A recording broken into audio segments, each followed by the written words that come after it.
ஒரு காலத்தில் ஒரு காடு முழுக்க உயிர் இல்லாம உலர்ந்து போயிருந்தது. அந்த காட்டில் 3 குட்டி நண்பர்கள் சோர்வோடவும் நம்பிக்கை இல்லாமவும் வாழ்ந்து வந்தாங்க. சாப்பாடும் கிடைக்கல, தண்ணியும் கிடைக்கல. நாளாக நாளாக அவங்க மனசும் சோர்ந்தது. ஒரு நாள் அந்த குட்டி அணில் மண்ணுல ஒரு சின்ன விதைய கண்டது. நண்பர்கள் சொன்னாங்க, இதுல என்ன பயன்? இப்போ நமக்கு உயிரே முக்கியம். ஆனா அணில் அந்த சின்ன விதைய நம்பிக்கையோட கையில் எடுத்தது.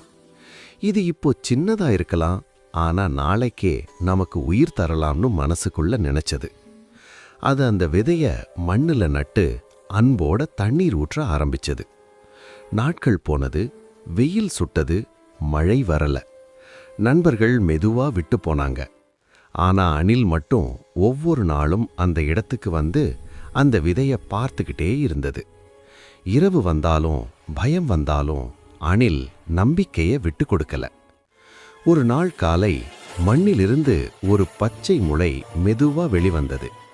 அணில் சந்தோஷமடைந்தது. நண்பர்களும் திரும்பி வந்து அந்த முளைய ஆச்சரியத்தோட பார்த்தாங்க. அப்போ மழை பெய்தது. காடு மெதுவா பச்சையா மாறியது. மரம் வளர்ந்தது, நிழல் கிடைத்தது, பழங்களும் வந்தது.